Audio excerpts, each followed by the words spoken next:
Қайырлы күн, құрметті менің алтын оқырмандарым. Менің арнама қош келдіңіздер. Сіздермен бірге Гүлбану. Бүгін сіздерге өте дәмді, әрі езілмей, адара-дара болып пісіп шығатын тефтели рецептісін көрсететін боламын. Үй жағдайында міндетті түрде дәл осы рецепт бойынша жасап көріңіздер. Сіздерге ұнайды деген сенімдемін. Осы видеоның астына описание бөліміне толық құрамын жазып қоятын боламын. Міндетті түрде сол жерден қарап жасап көріңіздер дегім келеді. Ал ендеше біз бастаймыз. Егер де менің арнама тіркелмеген жаңа көрермен болсаңыз, міндетті түрде тіркеліп кетуді де ұмытпаңыздар. Ең алдымен керекті заттарымызды дайындап аламыз. Бізге картоп, сәбіз, пияз және де болгар бұрышы, күріш, сонымен қатар тартылған ет, яғни фарш қажет болады. Пиязымызды дәл видеодағыдай ұсақтап турап шығатын боламыз. Ал егер сіздерде блендер бар болатын болса, онда сол блендердің көмегімен езіп алсаңыздар болады. Бұл жоқ болса, онда мен сияқты дәл осылай ұсақтап турап алуға да болады.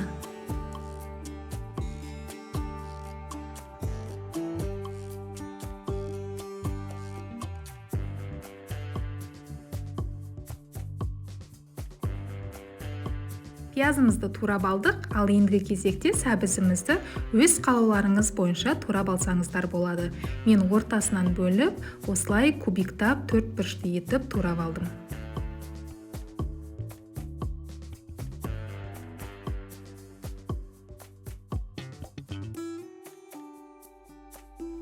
Сәбізімізді турап алғаннан кейін ендігі кезекте картоптарымызды да осылай өздеріңіздің ыңғайларыңызға қарай, өздеріңіздің қалауларыңыз бойынша турап алуға болады. Ал ендігі кезекте бізге осындай тәтті болгар бұрышы қажет болады. Бұл болгар бұрышы әрине өз қалауларыңыз бойынша қоса бересіздер. Болгар бұрышын осылай кубиктап турап алдым.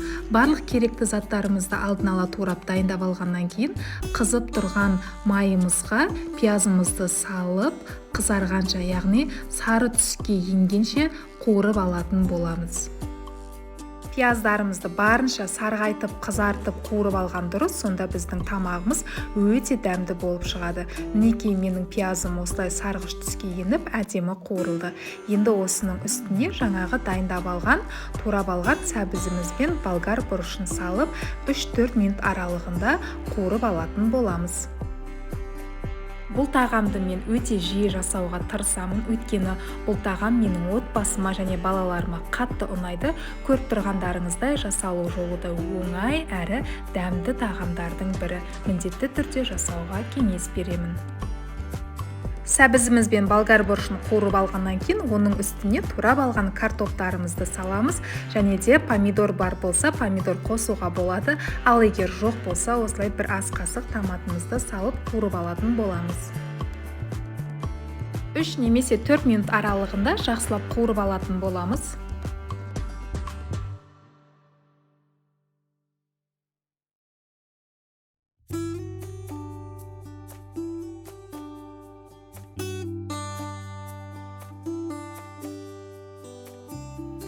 Қуырып алған соң, оның үстіне дәміне қарай тұзымызды саламыз, және де қалауларыңыз бойынша кез келген дәмдеуіштерді қосуға болады. Мен тек қана қара бұрышты осылай аз мөлшерде салып алдым. Тағы да 1-2 минут аралығында қуырамыз, содан соң үстіне салқын суымызды құйып, бетін жауып қайнатуға жіберетін боламыз.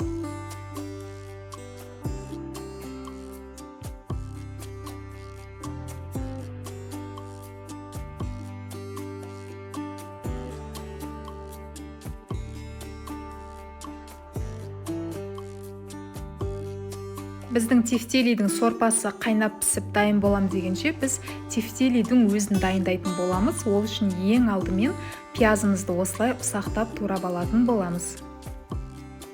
Мен осындай орташа көлемде пиязды қолдандым, яғни 1 дана пияз жеткілікті. Құрметті көрермендерім, менің видеом сіздерге пайдалы болып ұнап жатса, міндетті түрде арнаға тіркеліп, лайк басып, қазақ каналдарының дамуына өз үлестеріңізді қосыңыздар. Сіздердің әрбір қолдауларыңыз мен үшін өте маңызды. Пиязымызды ұсақтап турап алдық. Енді бізге тартылған ет, яғни фарш қажет болады. 500 граммдай фарштың үстіне жаңағы турап алған пиязымызды саламыз, және де алдын ала күрішімді жуып тазалап алдым. Күрішім шамамен 70 граммдай. Содан соң дәміне қарай тұзымызды, қара бұрышымызды, қара бұрышты аз мөлшерде салдым. Барлығын салып алғаннан кейін қасықтың көмегімен жақсылап бір араластырып алатын боламын.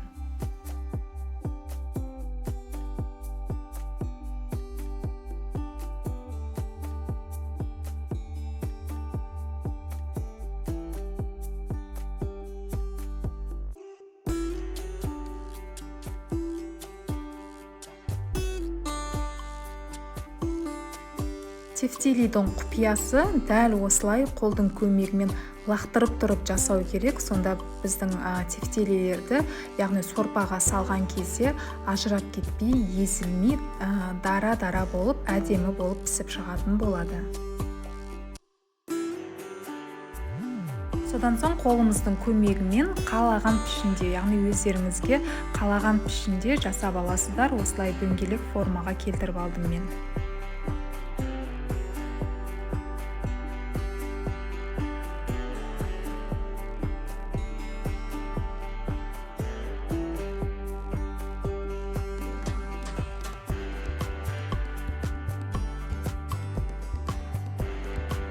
Барлық тефтелилерімізді алдын ала осылай дайындап қоятын боламыз. Көріп тұрғандарыңыздай өте әдемі болып шықты, барлығы бір келкі болып.